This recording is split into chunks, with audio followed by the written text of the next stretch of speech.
Let's discuss.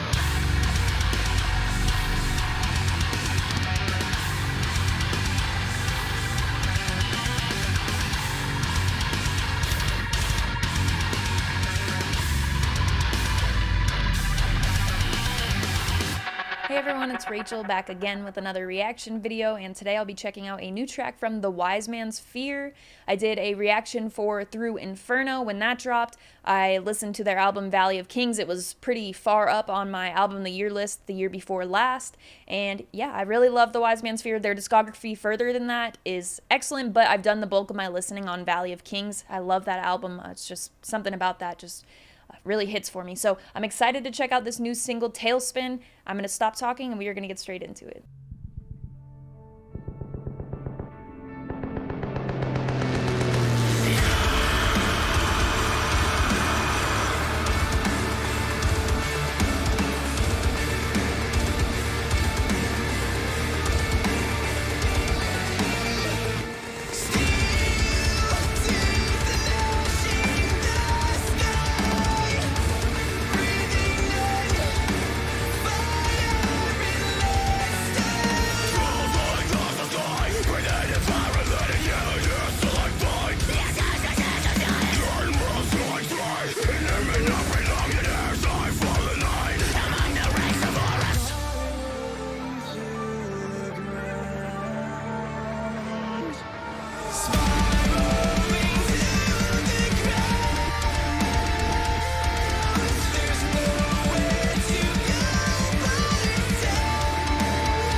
The Wise Man's Fear, Tailspin, let's discuss.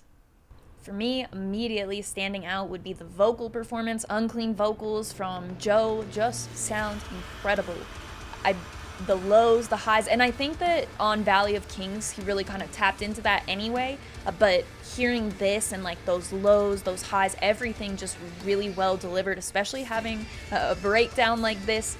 Some of the patterns or the way some of the words were drawn out and just the brutality on some of those notes. I love that. Love to see that.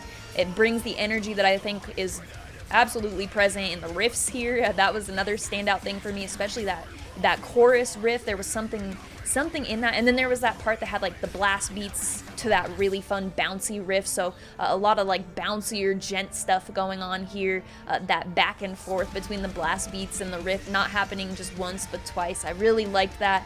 For me, I felt like something I loved about the Valley of Kings was the way that, because they are capable of writing those catchy hooks, that I've been focusing a lot on that lately, because on these choruses with clean vocals such as these for these bands, I feel like they're capable of really getting in there with the catchiness. And I think that's there enough on this track, but it felt like the chorus vocals could have been a little bit more driven that way. Like the chorus worked fine for me, but it wasn't exactly what I was expecting. Hearing those clean vocals in the beginning, I was like, all right, setting it up. But it didn't quite drive them as much as I felt like it would. But it wasn't really a problem for me. It still worked for the song. That was what I kind of expected to to be a standout thing amongst the song for me. And the things that stood out to me more were those unclean vocals, the riffs in there, that breakdown with the airplane crash or something going on, because it felt like it dropped before that happened, and it was like, that wasn't really like the drop I was expecting to feel there. And then it went into that drop, and it was like, okay, never mind, I take back, regret saying anything at all. But the drumming performance too on here, there were a few moments where, just really kind of, the build-up is huge, obviously, for drumming. I feel like that's the main instrument that can really provide a lot of like the emphasis and stuff, that build-up. And not just that in this track, but there were things like I'm talking about with the blast beats, and then it kind of opens up for that riff and then goes back to the blast beats, stuff like that. So a standout there as well. But for me, again, those unclean vocals just sounding absolutely top tier for the Wise Man's Fear. We'd love to see it. So I think I prefer this over Through Inferno for sure. I've only listened to this once, but I haven't been revisiting Through Inferno as much as the singles from Valley of Kings or anything when those dropped. But this, I feel like, will go on the playlist for sure, and I'll do a more re-listening to this than I have with Through Inferno. I really love to see it. Love the Wise Man's Fear. I will link all their social media and such in the description. Let me know what you thought of the track, and if you enjoyed this, of course, go give them some love. Go check out the lyric video I reacted to, or the video I reacted to. I'll link that in the description as well.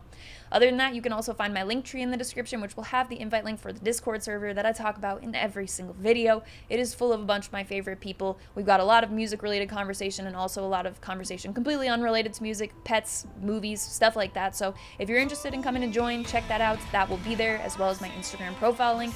On Instagram, I do keep it all music-related. I post sometimes on my story when I remember about new videos, and then I'll post a chart every Friday of what I've listened to the most over the course of the week, top 25, EP, album, singles, whatever I've been listening to that week. And then over the course of the week, I'll post 2 posts that are usually merch, sweatshirts, vinyl, flags, t-shirts, that sort of stuff, whatever I have ready to go, my never-ending merch collection. Or since shows have been back, sometimes I post about shows, all music-related stuff, channel stuff, sometimes that sort of thing. So if that interests you at all, my handle is the same as my YouTube channel. It is Rachel Reacts, but I will have my profile link in that link tree in the description if you have any interest in following me. As always, thank you very much for watching. I appreciate it.